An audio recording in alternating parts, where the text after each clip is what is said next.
Hello दोस्तों, स्वागत है आप सभी का हमारे इस चैनल पर। दोस्तों, आज हम लोग पढ़ेंगे पूर्व मध्यकालीन इतिहास। पूर्व मध्यकालीन इतिहास में आज हम लोग पढ़ेंगे राजपूतों की उत्पत्ति। राजपूतों के बारे में हम लोग पढ़ेंगे।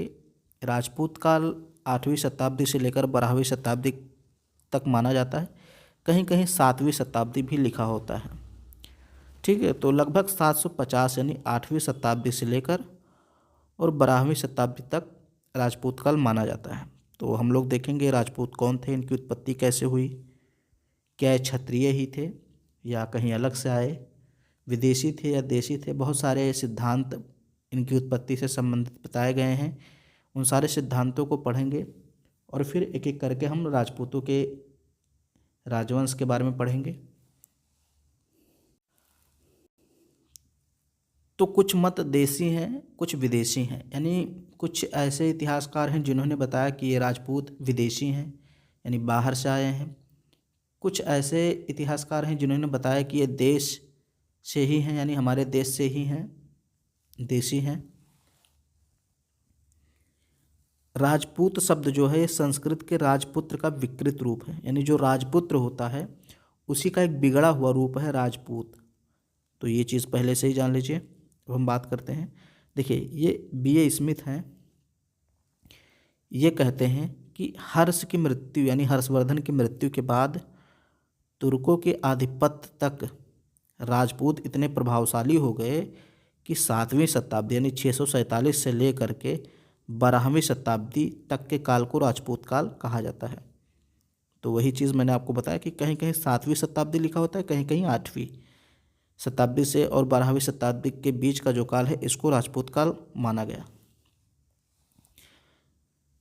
राजपूत स्वयं को वैदिक आर्यों से संबंधित सूर्यवंशी और चंद्रवंशी बताते हैं। यानी अगर राजपूतों से पूछा जाए कि आप किस वंश से हैं, तो ये कहते हैं वैदिक काल में जो सूर्यवंशी और चंद्रवंशी क्षत्रिय थे वही बाद में राजपूत कहलाए।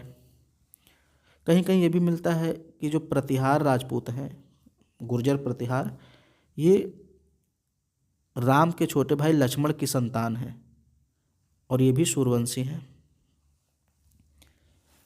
ऐसे ही एक इतिहासकार हैं श्री जगदीश गहलोत। इनकी एक पुस्तक है राजपूताने का इतिहास 1937। इसमें ये बताते हैं कि मुसलमानों के आगमन या आक्रमण तक यहाँ के शासक क्षत्रिय कहलाते थे। ये जगदीश गहलोत बताते हैं कि राजस्थान में जब मुसलमान नहीं आए थे उसके पहले राजस्थान में जो भी शासक थे क्षत्रिय कहलाते थे। धीरे धीरे मुसलमानों ने इन क्षत्रियों को हराकर इन्हें अपना सामंत बनाया और चूंकि ये सामंत राजवंशी थे इसलिए इनको इन क्षत्रियों को यानी इन सत्ताहीन क्षत्रियों को राजपूत कहने लगे। तो जगदीश गहलोत ये बताना चाहते हैं कि जब तुर्कों ने राजपूतों को यानी क्षत्रियों को हराया तो इन हारे हुए क्षत्रियों को तुर्कों ने राजपूत कहना शुरू कर दिया, एक हीन भावना की दृष्टि से बेइज्जती करने के लिए इनको राजपूत कहना शुरू किया। ये गहलोत का मानना है। बाकी ये तो मैंने आपको बताया ही कि प्रतिहार गुर्जर प्रतिहार राजपूत जो हैं ये अपने आप को लक्ष्मण की संतान होने का दावा करते हैं। अब एक उत्पत्ति अग्निकुंड से संबंधित बताई जाती है। ये पृथ्वीराज रासों में चंद्रवरदाई ने इसका वर्णन किया है कि आबू पर्वत पर ऋषि तपस्या करते थे किंतु कुछ असुर उस यज्ञ को दूषित कर देते थे, भंग कर देते थे। तब आबू पर्वत पर ऋषि वशिष्ठ द्वारा एक यज्ञ किया गया जिसकी अग्नि से 4 योद्धा उत्पन्न हुए और अग्निकुंड से ये उत्पन्न हुए 4 जातियां थीं यानी 4 योद्धा कहलाए, जैसे गुर्जर प्रतिहार जिनको परिहार भी कहते हैं, दूसरा थे चालुक्य यानी जिनको सोलंकी कहते हैं, तीसरे राजपूत थे परमार जिनको पंवार भी बोलते हैं और चौथे थे चौहान या चाहमान। ये अग्निकुंड से निकले 4 राजपूत थे। ये पृथ्वीराज रासों में चंद्रवरदाई ने बताया है कि आबू पर्वत पर जब ऋषि तपस्या करते थे तो उनकी तपस्या को कौन भंग कर देता था? असुर, यानी असुरों का बोलबाला हो गया था पृथ्वी पर, क्योंकि सारे क्षत्रियों का विनाश किसने कर दिया था? परशुराम ने। ये एक बहुत बड़ी कहानी है इसके पीछे। तो परशुराम के पिता जी का किसी क्षत्रिय ने बेइज्जती किया, उनका अपमान किया, तो परशुराम इससे गुस्से में आ गए और वे सारी पृथ्वी को क्षत्रियों से विहीन कर दिया। यानी क्षत्रिय राजा होते थे, तो जब क्षत्रियों से विहीन कर दिया तो कोई राजा बचा ही नहीं, तो असुरों का बोलबाला हो गया। तो जो भी तपस्या करते थे साधु संत, उसको असुर भंग कर देते थे। तो इससे परेशान होकर वशिष्ठ ने एक यज्ञ किया और उस यज्ञ से 4 राजपूत उत्पन्न हुए, और चारों राजपूतों का नाम यहाँ पे है। ठीक है, तो बेसिकली हमें हमारा जो सिलेबस है बीए फर्स्ट सेमेस्टर का, उसमें इन्हीं 4 राजपूतों के बारे में हम लोग को पढ़ना है। विलियम क्रुक एवं कर्नल टॉड ने अप्रत्यक्ष रूप से इसका समर्थन करते हुए राजपूतों को विदेशी बताया। यानी ये जो पृथ्वी या जो अग्निकुंड वाली जो बात है चंद्रवरदाई ने जो कही है, इस चीज़ को समर्थन किसने दिया है? विलियम क्रुक और कर्नल टॉड ने।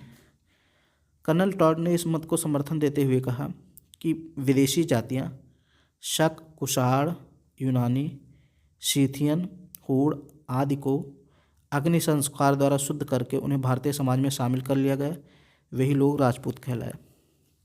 तो ये कर्नल टॉड एक अलग मत देते हैं। ये कहते हैं जो शक, कुषाण या हूण थे विदेशी जातियाँ, इनका शुद्धिकरण किया गया, यानी अग्नि के द्वारा अग्नि संस्कार किया गया और शुद्धिकरण के द्वारा इनको हिंदू धर्म में शामिल कर लिया गया और क्षत्रिय वर्ण में इनको शामिल किया गया, और यही राजपूत कहलाए। एक इतिहासकार हैं वी.ए. स्मिथ, इन्होंने राजपूतों को हूणों की संतान कहा है। और एक भारतीय विद्वान हैं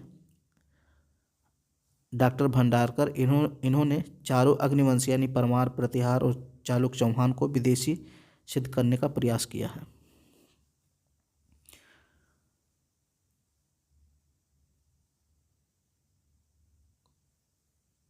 और ये जो भंडारकर हैं ये कहते हैं कि जब हूणों का आक्रमण हुआ भारत पर, तो उस समय हूणों के साथ एक खजर जाति भी भारत में आई, और इन्हीं खजर जातियों से बाद में गुर्जर बन गए। यानी ये जो खजर जाति थे, इन्हीं में से कुछ लोग गुर्जर कहलाए, और यही जो है बाद में गुर्जर प्रतिहार राजवंश बन गया।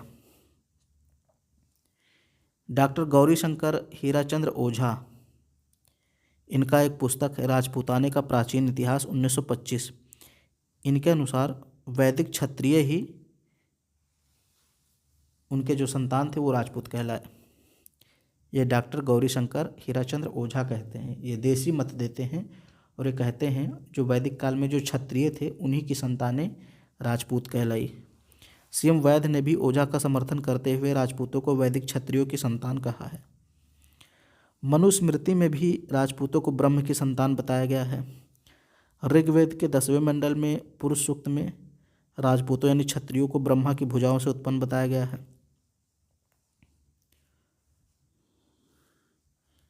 अब सूर्यवंशी एवं चंद्रवंशी क्या है? तो श्री जगदीश सिंह गहलोत के अनुसार राजपूतों के राजवंश वैदिक और पौराणिक काल में राजन, क्षत्रिय आदि नाम से प्रसिद्ध सूर्य एवं चंद्रवंशी क्षत्रियों की संतान थे। यह ना तो देशी है, ये ना तो विदेशी हैं और ना ही अनार्यों के वंशज हैं। तो ये जगदीश गहलोत कहते हैं, ठीक है, कि जो वैदिक काल में सूर्यवंशी और चंद्रवंशी क्षत्रिय थे उन्हीं की संतान राजपूत कहलाए।